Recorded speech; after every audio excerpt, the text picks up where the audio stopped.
nananawagan sa ating mga kababayan dito sa Pasay, dito sa Metro Manila, kung kayo po ay nagmamahal at sumusuporta sa ating Pangulo, samahan niyo po kami ngayong gabi dito po sa Gate 5 ng Villamor Air Base para maipakita ang pagmamahal at pagsuporta ng napakaraming Pilipino sa pinakamamahal na Pangulo ng Pilipinas, Rodrigo Duterte. Sa ating po mga kasamahang pulis, alam natin, minamahal rin nila si Pangulong Duterte. Dinoble ng Pangulong Rodrigo Duterte ang kanilang sweldo. Tinulungan sila sa paglaban sa mga teroristang NPA. Kaya naiintindihan natin ang kanilang sitwasyon ngayon. Nandyan sila, pero kanina mayroong mga pulis na naiiyak dahil mahal rin nila si Pangulong Rodrigo Duterte. Kaya tayo po dito, tayo po ang magsalita para sa ating mga kasamahang pulis at sundalo na hindi makakilos ngayon at napipilitan lamang sa kanilang ginagawa. Tayo po ay nananawagan sa ating mga kababayang Pilipino na sumama dito sa peaceful gathering po natin para maipahayag ang ating pagmamahal sa isang Pilipino na ngayong gabi ay tinatangka ibigay sa mga dayuhan. Yung ICC na yon, yun nga mismo ay tinanggihan na ni Pangulong Trump ng Amerika, binan sa Amerika. Bakit tayo? Ibinibigay pa natin mismo sa ICC ang isang kababayan natin. Hindi lang isang kababayan, isang Pilipino na naglingkod ng maayos, mahal na mahal ang milyong-milyong Pilipino. Ang kaisa-isang presidente ng Pilipinas na tinulungan tayo labanan ng mga durugista at kriminal at teroristang NPA sa ating bansa. Kaya tayo po,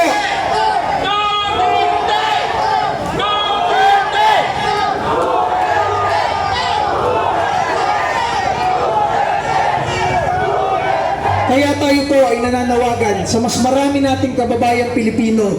Nasa social media, talagang daang-daang libo hanggang milyon ang nag-iiyakan ngayon sa nangyayari sa ating bansa. Kaya ang panawagan natin yung ibang nandito sa Pasay lamang at nasa Metro Manila, samahan nyo tayo ngayong gabi dito sa Gate 5 ng Villamor Air Base para maipakita pa ninyo through your cellphones, through your Facebook Lives and TikTok na napakaraming Pilipino ang nagmamahal sa ating Pangulong Rodrigo Duterte. Sana po huwag nating hayaan na makalipad ang eroplanong iyon dahil baka hindi na natin makita si Rodrigo Duterte sa ating buhay. Sana po yung mga nagmamatsag sa media ngayon, nasa na yung TRO, kung nakalipad na ba yung eroplano, sana po banggitin nyo dito sa unahan para tayo po ay organisado sa ating ginagawa ngayong gabi kung anong susunod nating hakbang. At tayo po ay nagpapahayag ng suporta sa ating pangalawang Pangulo, Sara Duterte. Alam natin malungkot siya ngayon sa nangyayari. Pero ma'am, nandito ngayon ang maraming Pilipino, ang milyong-milyong Pilipino buong bansa, nagmamahal sa inyo at sa Pangulong Rodrigo Duterte. Kahit nagpalimbingan ng mga senator at mga kongresista, ang mga Pilipino ay hindi babalimbing.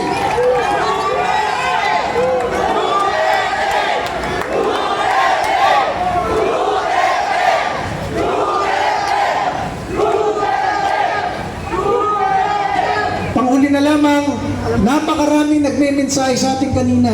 Mga opisyal ng PNP, mga opisyal ng AFP, lahat sila nagpapahayag na nalulungkot sila bakit ganito nangyayari sa ating bansa. Hindi lang sila makapagsalita. Ang ating Pangulong Rodrigo Duterte ngayon ay hawak ng PNP at nasa isang kampo ng AFP. Kaya ang masabi natin, sana po, samahan niyo kami dito sa isang peaceful gathering. Okay, interruption po. Mawalang galang po. Parating po ang ating VP ngayon. Papasok.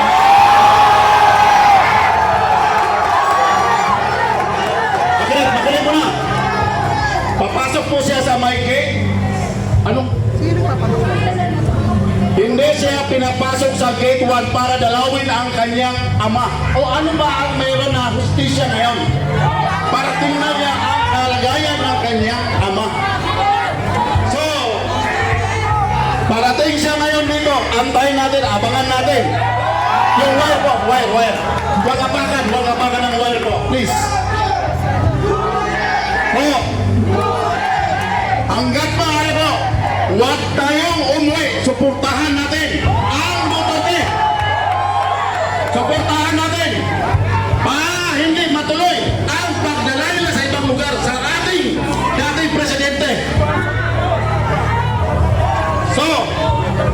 Sangayon ba tayo lahat pagka umaga dito?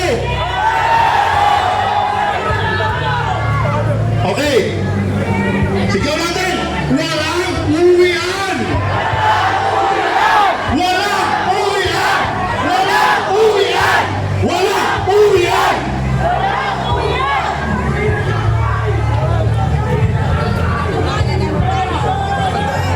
Okay. Inday Sara Duterte! Inday Sara Duterte!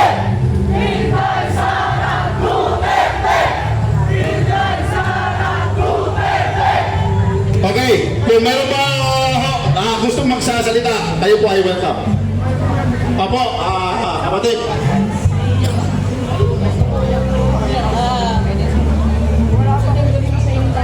Alam natin, hindi po maganda ang gawin natin lahat. Assalamualaikum warahmatullahi wabarakatuh. Sa aking mga kababayan na Maranao na Muslim at lahat ng mga kababayan natin na mga Muslim na nandito. 2016 kami ay sumusuporta kay Tatay Digong. Nagkaroon kami ng puwan dito sa Pilipinas dahil kay Tatay Digong. Sila lang po ang nagbigay sa amin na kami ay bigyan respeto ang mga Muslim sa buong bansa. Kami ay nandito ay ang itatatan ni Tatay Digong. Allahu Akbar! Allahu Akbar! Allahu Akbar! Ang ibig sabihin po ng aking sinasabing Allahu Akbar ay aming kapayapaan. Palabasin niyo po at palayain niyo si Tatay Digong. Wala po siyang ginawa sa inyo. Wala kayong utang na loob. Kaya kayo nanalo at naibalik sa Malacanang. Dahil sa anak niya, si Duterte, Sara Duterte. Bakit niyo ginagawa at inaapin niyo? Kaya naibili ang tatay niyo, wala kayong utang na loob. Tandaan niyo yan! Ano ba ang ginagawa niyo? Pag-aaboso niyo sa mga Pilipino. Pati na naman ang Duterte na tumulong sa inyo na may balik kayo sa Malacanang. Inabusuhan niyo rin. Bakit? Palayain niyo. Kami na mga Moro ay kakampi ng Duterte at kakampi ng mga kababayan Kristiyano. Ayaw namin ang naaapi. Yan ang tandaan niyo, Marcos. Ay di na itinuring ka na kapatid ni Vice President Sara Duterte. Itinuring ka niya na best friend. Bakit naging mangga ka na? Naging mangga ka na sa Vice President. Nakakamura ko talaga. Pero sobra na kayo. Bakit yung ginawa sa tatay? Matanda na yan. Matanda na ko sa tatay Digong. Bakit di mo yan kinuha? Naglabas ang Supreme Court ng TOR. Ibig sabihin, hindi niyo po pwede inabas si Tatay Digong. Ultimo ang President Trump, wala pong ICC. Ang pinakalabas niyo na signature na ICC ng Italian ay kinopya. Dinoktor niyo po para masabi niyo na yun ay ICC. Ang sabihin niyo, kayo ang nag-alang ICC sa bansa na ito. Ano pa ba ang gusto niyong gawin? Binaktangan niyo kami mga bansa dito. Bakang Pilipino, anong ginawa niyo? Kinuha niyo ang pera na perhen. Lahat-lahat. Wala kaming nagawa. Lahat-lahat. Pati ba naman ang Tatay Digong na nagbigay sa amin ng karapatan dito sa bansa ay kinuha niyo. Bakit? Alam niyo ba ang kinuha niyo? Hindi yan ICC ang ginawa niyo. Tawag dyan ay kinidnap niyo. Malinaw na kidnap. Malinaw na kidnap. Malinaw na kidnap ang ginawa niyo kay Tatay Digong. Yun ang totoo. Yun ang totoo. Wala kabatakan ginawa niyo.